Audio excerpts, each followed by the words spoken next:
नमस्कार, आप देख रहे हैं लाइव बिहार। मेरा नाम है राजमोहन तिवारी। बिहार में चुनाव के तारीखों का ऐलान हो चुका है, लेकिन अब बिहार का राजनीति जो है असली करवट लेगा, यानी बिहार के राजनीतिक दलों में असली मारामारी आपको दिखाई देगी टिकटों को लेकर।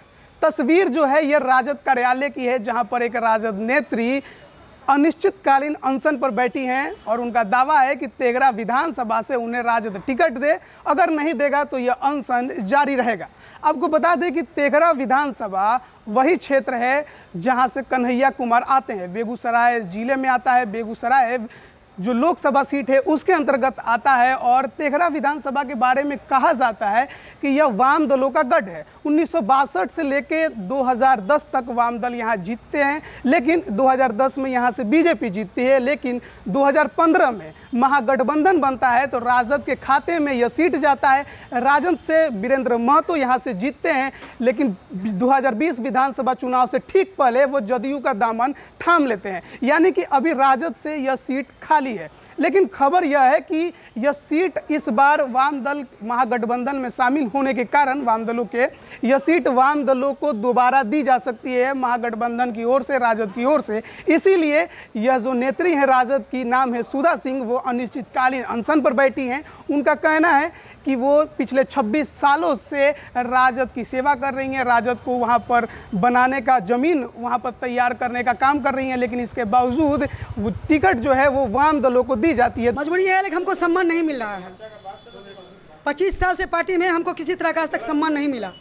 15 में हमारी टिकट फाइनल थी और नीतीश कुमार से गठबंधन था लालू जी का, उनके गठबंधन में हमारी सीट चली गई। फिर भी हमें मंजूर कर लिया और जिसको लालू जी भेजे राजद के सिपाही बना के, वीरेंद्र महतो जी को, उसको हम भारी वोट से जिताए।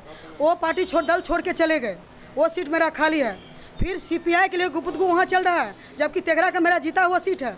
हम अपनी सीट के लिए बैठे हैं और अपनी एक महिला हक के लिए बैठे हैं। हम वहाँ से उम्मीदवार हैं। रांची एक बार गए लौट आए, उनसे मुलाकात नहीं होती है, अभी भी उनसे मुलाकात नहीं हो रही है। हम जब थक चुके हैं तब यहाँ बैठे हैं। पार्टी के अन्य लोग अभी कह रहे हैं जो पार्टी से निकाल दिया जाएगा, तो हमको पार्टी से निकाल दिया जाए। अब ये भी कहने सुनने को मिला, बैठी है ना तो आपको पार्टी से निकाल दिया जाएगा, तो ठीक है, हमको पार्टी से निकाल दिया जाए। हमारी बात को तो सुने कम से कम।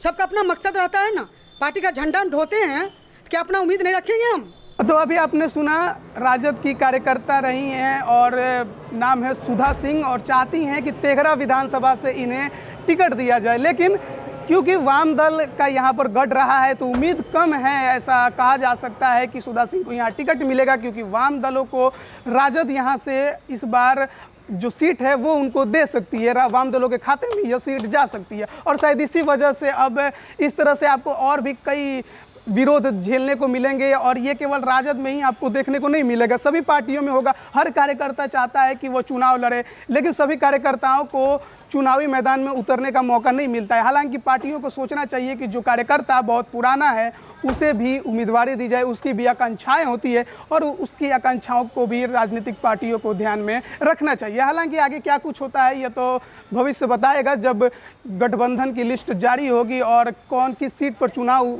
मैदान में उतरेगा, यह तभी पता चल पाएगा कि इस बार तेघरा विधानसभा, जहां से कन्हैया कुमार का जो घर है, तेघरा विधानसभा के अंतर्गत आता है। और कन्हैया कुमार ने यह साफ भी कर दिया कि वो इस बार विधानसभा के चुनाव में नहीं उतरेंगे। तो यह सीट वाम दलों के खाते में भी अगर जाती है तो वहां से कौन उम्मीदवार होगा, यह देखने वाली बात होगी। फिलहाल के लिए आज अभी के खबर में इतना ही। खबरों को लगातार पाने के लिए हमारे चैनल को सब्सक्राइब जरूर करें, साथ ही बेल आइकन की घंटी जरूर दबाएं। धन्यवाद।